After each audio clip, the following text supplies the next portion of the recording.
You don't get inside. Oh, your dad didn't Doing the Ninong responsibility. Cutting I'm nails. about to claim this child you're gonna the be taxes this year. You're about to cut someone. My And this one, She's jealous. She just want her dad to do hers. Hers too. Look. Look. Your neck. Show me your nails. Damn, boy, you got so big nails. So guys, ang dami naming lemon na nakuha. So i-freeze natin para hindi masayang. Punto sa kabilang bahay, ilalagay natin dito sa cube. Mamaya bibili pa ako ulit ng iba pa kasi ang dami ko talagang lemon. Ayaw ko siyang masayang. So i-freeze na lang natin. Kukuha tayo ng mangkok. I-ano natin para matanggal din natin yung mga buto. Tapos ita-transfer na lang natin.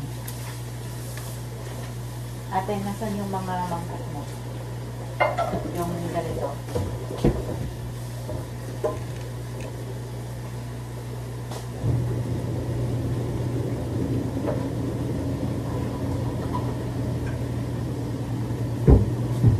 So, dito natin muna i-squeeze lahat tapos ita-transfer ko na lang. Yung lemon squeezer ko, hindi ko makita.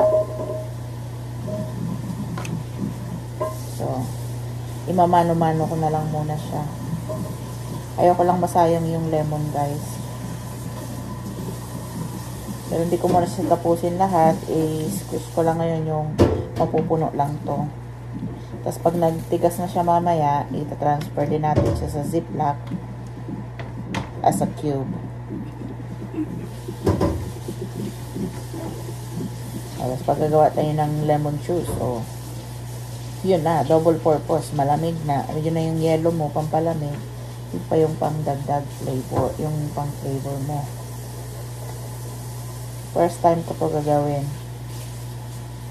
Pero, ang dami kong kaibigan na yun sinasabi, piniphrase na raw nila yung lemon juice para hindi nasasayang.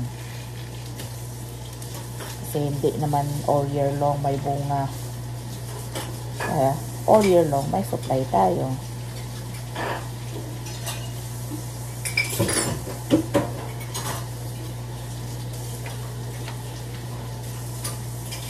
Ito yung mga lemon guys na kinuha ko dun sa kabilang bahay, sa dating bahay na tinitirahan namin.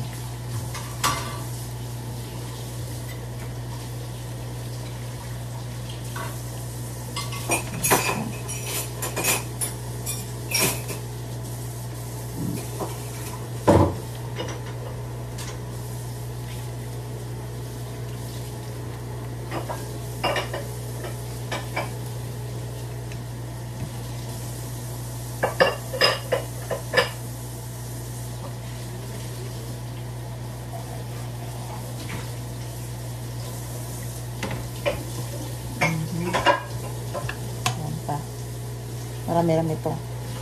May malalaki, may katamtaman.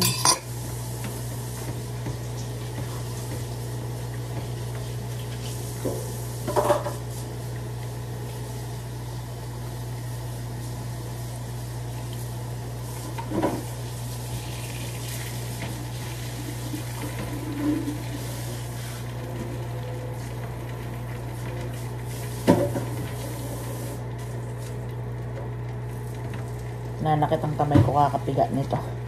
Balikan ko kayo maya. Ayan na nga. Atin na siyang ita-transfer. Tinanggal ko na yung buto guys. Baka kailangan ko pang magpiga pa ng ilang pa kasi parang hindi sapat.